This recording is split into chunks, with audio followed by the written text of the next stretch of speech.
I owe you an apology. I wasn't really familiar with your game, but now, yeah, you've got my attention. This half-man, half-dog hybrid, wow, that's disturbing, has burst into theatres worldwide and is barking loudly at the top of the box office. Fans obsessed, newbies hooked, and now everyone's asking, when is Dogman 2 happening? I'll be real, I was slightly too old for Dogman when it dropped in 2016, but you best believe I was flipping that Rama as a kid. You see kids, back in my day, Captain Underpants was how we destroyed silent reading time at school. Yes, I'm a dinosaur. But despite not growing up with a pooch, I'm now locked in. And I've just Amazoned the entire series to my house and I'm speedrunning it. Which makes me the perfect candidate to start predicting, pitching and theorising exactly what should happen in a Dogman sequel. Yes, Dogman 2. And today I've got not 5, not 1, but 3 cheeky pitches for the future of this franchise. I'm kind of SLUURP and these are 3 pitches for Dogman 2.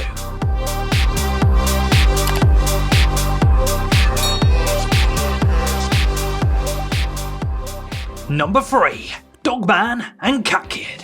As I powered through the Dogman catalogue, keeping in mind I needed to pitch one of these books for the next adaptation, I hit book 4 and immediately thought, yep, we found our candidate. I mean, come on, this book opens with Petey, who you may have thought has been redeemed, undercover as an old lady named Mrs. Suspicious Flame, the world's greatest babysitter.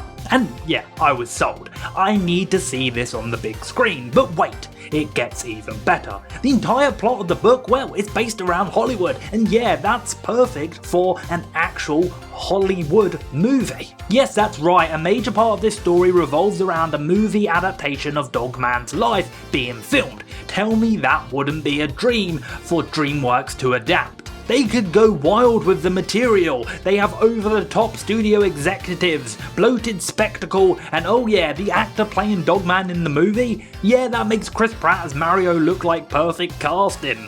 And it gets better. The entire book is basically just a joke about Hollywood making a movie about Dogman, a literal dog-headed cop. It's a parody of Hollywood's obsession with IP, intellectual property movies. So how would DreamWorks joke about the fact that they are in fact parodying this while making an adaptation of a popular book IP? There is so much to work with here.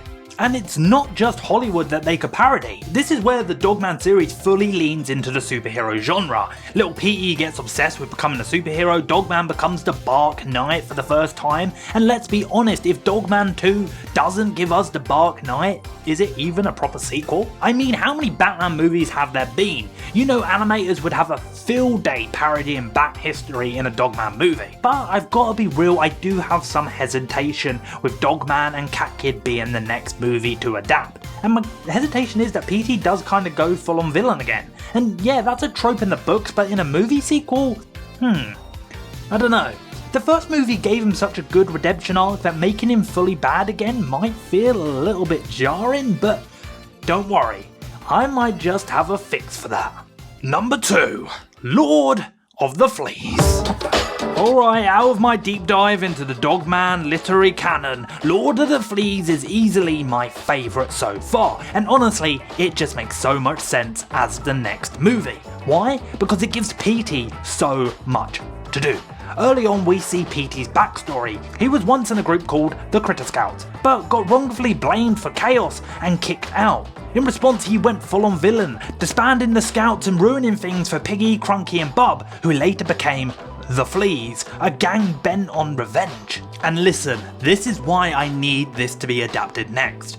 This book deepens Petey's arc so much. It keeps his redemption story going, but still explores his past mistakes. It doesn't undo the growth like in Cat Kid, but rather actually builds upon it. I mean, there's a moment where Piggy is trash talking little Petey, trying to get Petey back into crime, and Petey thinks back to a scene from an earlier book, one we actually saw in that first movie.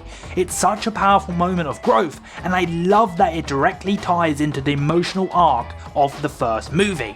Oh, and look, Dogman 2 must have the Fleas. Why? Because they're fun villains, but unlike Petey, they stay bad, and honestly, in this current animation landscape, that's kind of refreshing. We've seen it so much in animation. Every villain has to be redeemed or they're just misunderstood, but sometimes we just need bad guys. No, not them. We should teach kids that people can change, yes, and I believe everyone has the power to, but not everyone who does bad things is simply a victim of circumstance. Sometimes, people suck. And Lord of the Fleas perfectly balances that message, showing redemption is possible for Petey, but also that not everyone earns it. Long story short, the Fleas need to be the villain in Dogman 2. If you want to pull from more material, Brawl of the Wild could also be tied in. Dogman found Sandoff, I think that one's kind of a banger, right? And I mention that because the Fleas are back here and have a lot to do. Oh, and one more thing, and this is very, very important, so listen up. The movie has to be called Dogman, the Flea-Quel. And if you do not think that is the greatest sequel title in cinematic history, I don't know what to tell you. Universal, hire me, I'm cheap. Real cheap. Number 1. A Captain Underpants sequel. Alright, so while doing research for this video, I came across this headline.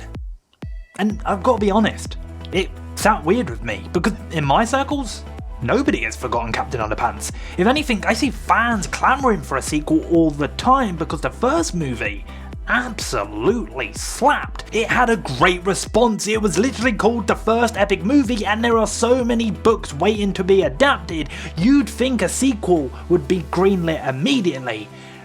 But here we are, 7.5 years later. And what do we have? Well, nothing. Maybe it's because DreamWorks focused on a Netflix show instead. Maybe it's because the box office was good, but not great. Either way, they never got around to making the second epic movie. And look, I know I'm going full old man yells at clouds here, but like I said at the start of the video, Captain Underpants was my Dogman. He was a lot of people's Dogman. And yeah, while the Dogman IP has undoubtedly eclipsed Captain Underpants, I still think there's room for both in this cinematic universe. And here comes my old man take. I feel like Captain Underpants was just better for its demographic. George and Harold were actual kids, bored school students making comics, rebelling against their teachers. They were heroes that any kid could become. Can kids become Dogman? No, they can't. Stupid dog. We'd have Captain Underpants 5 by now if it weren't for that damn I'm joking. Mostly. Part of me hopes that if Dogman has legs, it'll prove to Universal and DreamWorks that there's still more to do with Captain Underpants. Let's be honest, they're just going to focus on Dogman sequels, aren't they? Yeah, that's what they're going to do. So look, I'm not asking for a full-fledged sequel because I don't think it's realistic, but how about a short film before Dogman 2, like how the bad guys got that slot before Dogman, and you know you could actually connect it to Dogman since you know it's the same frickin' universe. Or maybe just even a cameo. I mean, Dogman is literally a comic made by George and Harold, and in the Captain Underpants universe, there's literally an invention that brings comic book characters to life. Come on! I just want more Captain Underpants. I love those books. I miss my childhood. Outro! And that's our list. Now tell me, which of these Dogman pictures do you want to see on the big screen in the Flea-Quel? And if you don't say that title, I'm gonna be very, very mad. And if you're new here, don't forget to hit that subscribe button because we're going all in on Dogman content over the next few weeks, months and years. Oh, and how could I forget? I need you, yes you over there. I'm working on another Dogman video, this time pitching villains that should appear in Dogman 2, and I want to hear your picks. Now drop your villain choice in the comments down below and tell me why they should be in the movie. And hey, maybe you'll even feature in that video. Stick around for that one. Thanks for watching SLUURP Heads, I've been Connor, and I'll see you in the next one. I was made for war, built to follow orders, but you always have a choice. Mission parameters. Terminate the ultimate life form. But every choice has consequences.